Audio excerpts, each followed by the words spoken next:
All right, we're sitting here at the Soulard Blues and Roots Festival. Got one of the artists right here, young blood on the scene. This is Cole Allen, and he's not so young, but he's been on the scene a long, long time. This is Brian Massey over here. So, first of all, thank you so much for performing today. What we do is really try and bring anything that's in the community that to everyone's attention. Put a lot of focus always on blues, but this is roots, Americana. And the city of St. Louis is kind of a melting pot of a lot of forms and genres of music. So that's what we try and celebrate in what we're doing through the Blues Society. So I'm going to start with you, Cole. I mean, how did you end up here gravitating to blues into St. Louis? Well, so I started off, and again, thank you all for having us. It's been great. This has had a lot of fun.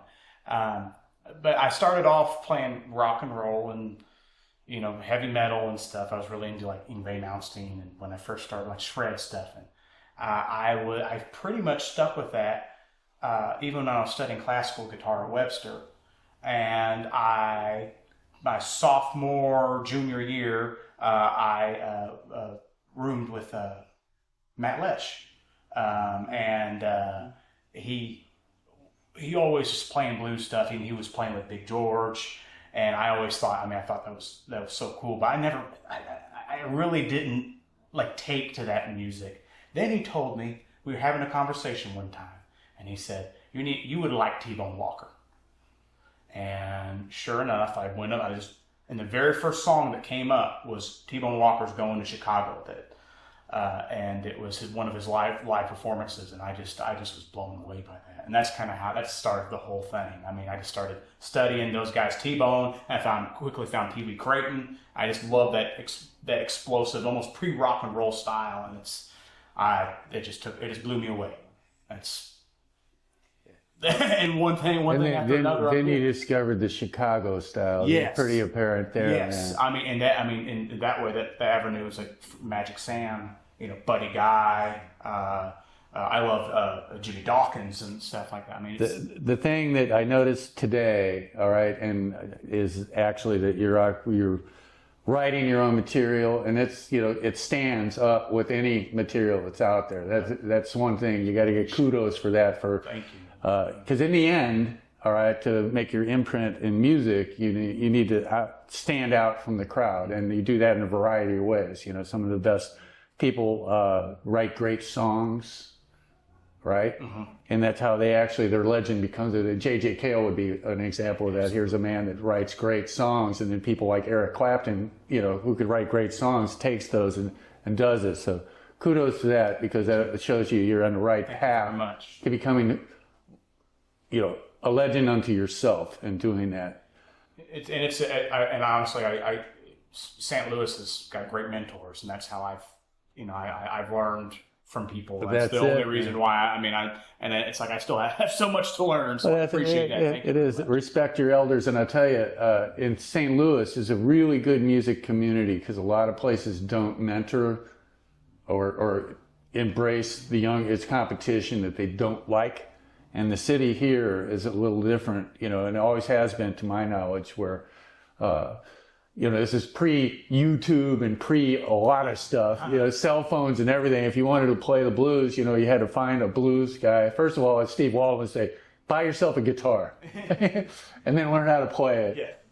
But that's what you would have to do, and to play the blues, you'd have to play authentic blues. Yes. Go learn from real blues players in a real blues club and get the grit and the spit on you and know where it's coming from. And rough and dirty is very good in the blues world, where you would that's too rough. Like, it's out of tune then. Yeah, exactly. And just to add on for that, it's like I learned how to play blues at Hammerstones. I sat in with John McVeigh a lot. And I think the very first time I was up there with him, he yelled at me on stage. He's like, "What are you doing, boy? This, that." And I was comping behind him, and he was horrible.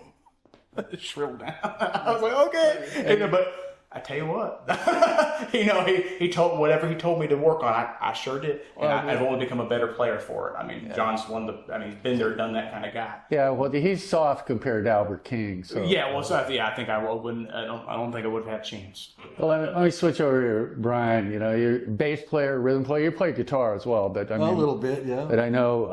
I try. Yeah, I've known you. I will play guitar. Yeah, I've known you playing in bands with since the '80s. I think here in St. Louis. Oh yeah, I used to play at your club, your old club, JB Hutto's. Yes. But yeah, but you played with a variety of things, and you also play a variety of styles too. I mean, I've seen you do that. But the blues has always been, it's where my heart is at. I mean, I like playing other kinds of music, and it's I like the variety. I play a little bit of country music sometimes, and. Well, that's country is white man blues, and we all you say it because it's the truth. Yeah. Right, and blues and country is the truth. It's just the American human experience. So it's it's the same. So we don't differentiate. That's why the roots and blues. It's Americana music because right. I mean that's what we hear outside right now. Absolutely, with Rum Drum Ramblers. Absolutely, and they belong here. Yes, they really do. And it's really representing the indigenous music of the city of St. Louis, of which we've got. We had a lot of gospel with things, but do you? I know you play with a lot of bands out of Illinois, with Big Jeff and several, but right, Paul Bond, yeah. But what do you think? Since you've now become an elder, okay? Yes, I am. I'm one of the old guys I used to look up to, and I hope I bring some of what they gave me when I was young to pass along to the next generation. It's probably fewer notes, but make them good notes. Yes, right. Yeah, Oliver Sane told me one time, he goes, "Man, you guys are playing way too many notes." I still do sometimes, but then I get back in a pocket, But yeah, it's nice to venture out a little now and then. It is. But you do prefer blues over when you're performing. If you had, that's where I'm most comfortable. Right. Okay. I really am. I mean, it's just because I feel it. It's a lot of stuff I have to fake it because I hear it, I can copy it, but I don't really feel it. Right. Blues, I feel it. So. Well, so do you think the musical community, is it percolating, or is it?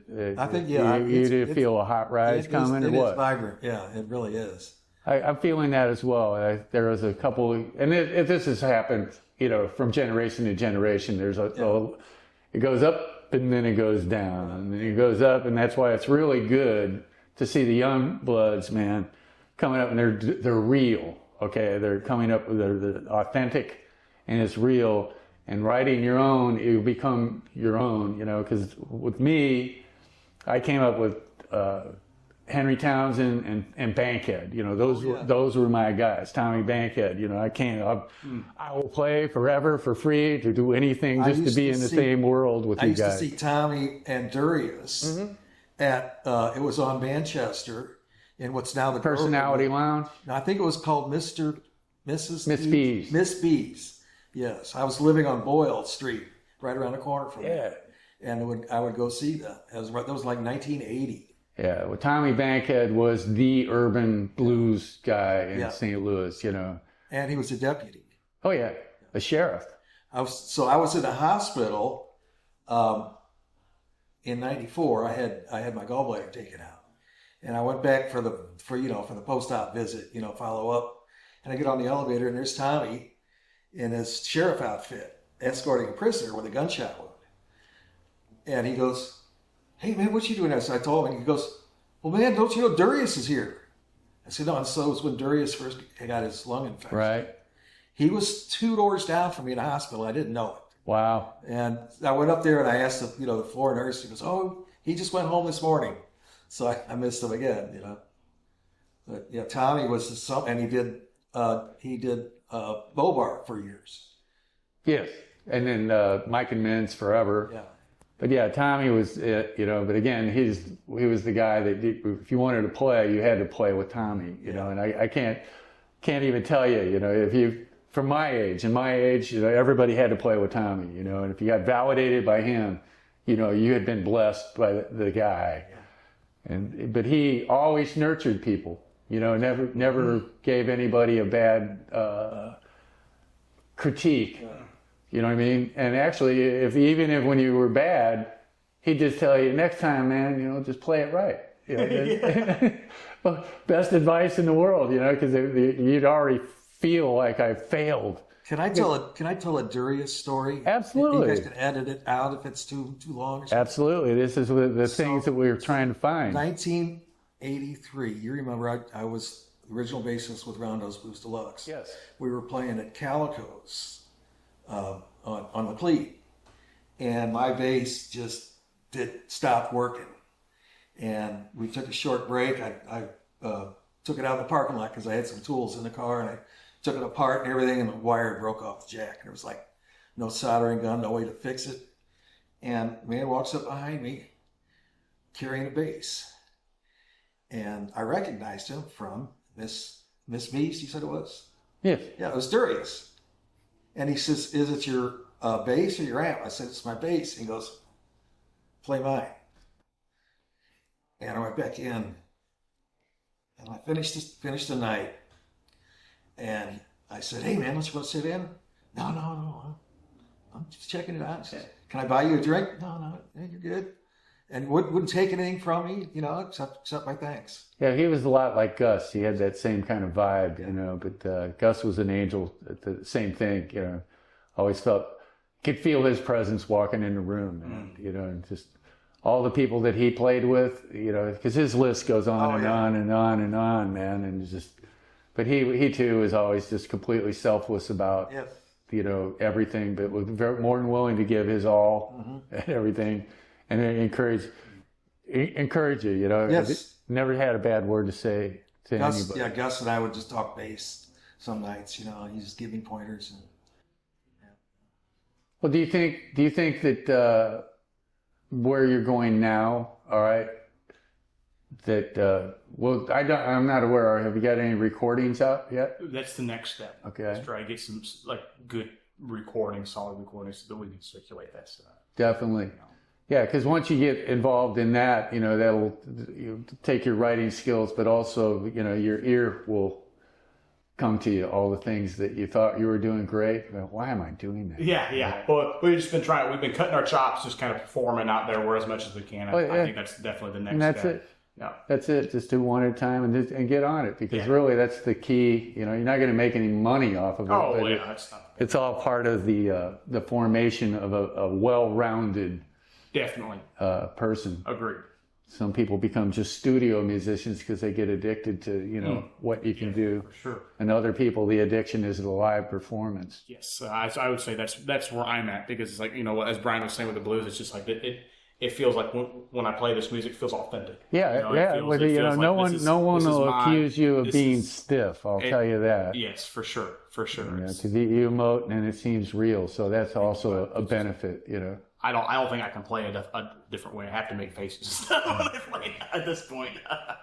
Well, I definitely want to make sure that you know how much we appreciate it. Oh, thank you. I appreciate y'all the opportunity, and you know, I wanted to say as well as that, you know, Brian, you know, when we had him in the band, that was. I'd say that's. Oh, you got a lot of experience on that one. Well, but even on guitar, he showed me stuff on guitar. So I mean, his knowledge is indispensable with this type of music. I wouldn't be anywhere. We wouldn't be anywhere as far as long, or have even gotten here without him showing some chops and definitely getting us on the right track for sure. Right, a positive critique, you know, encouraging you to rise up, man. Well, you're doing it to yourself, but it helps to have another ear, because. That's for sure. We're glad to have him.